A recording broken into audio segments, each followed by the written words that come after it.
May sorpresa si Johnny sa inyo. Nay, wala na ba yung sasabihin niyo sa amin? Bahala na siya magpaliwanag sa inyo. Ah, bakit? Parating na sila. Ano sila? Sila? Sila? Sila. Santina? Oh! Dapat lang.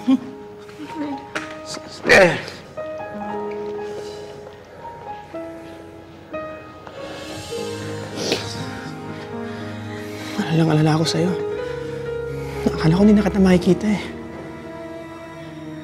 Mabuti na lang dumating si Ma'am Johnny. Kundi kung ano nangyari sa akin.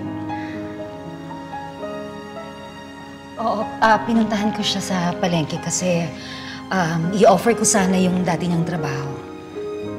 Pagkatrabaho niya po ulit dito si Santina? Oo, alam ko kasi kung gaano ka-importante sa inyong dalawa si Santina. Isa pa, makakatulong siya sa therapy ni Cesar. At mas makakampante ako kung nandito siya. Pero syempre, desisyon pa rin ni Santina kung tatanggapin niya yung offer ko. Oo nga, Tina. Pumayag ka na. Para naman bumilis yung paggaling ko. Paano po si Angeli? Ako na ang magpapaliwanag sa kanya. I'm sure maiintindihan ni Angeli. Oo nga, Tina. Sige na, pumayag ka na. Para naman bumilis yung paggaling ko.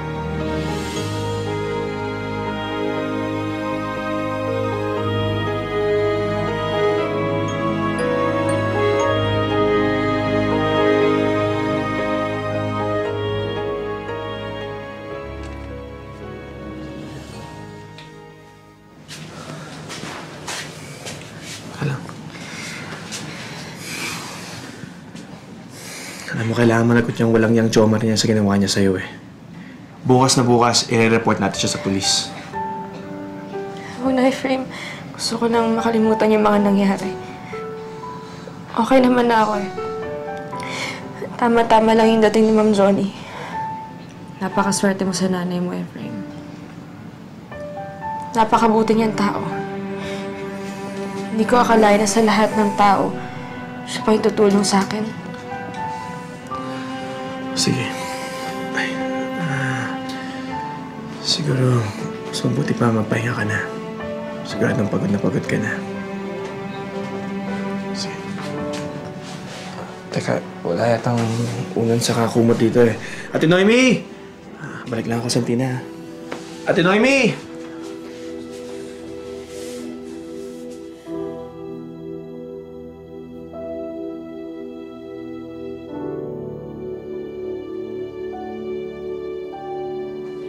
Manang? What are you doing here? Sino papasok sa'yo? Guard! Guard!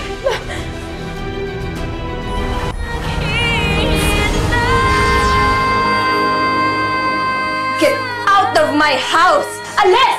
Alis! Ma'am, wait lang po. Dito na po ako nagtatrabaho. What? Santina, ito na yung unan at kumot mo, ha?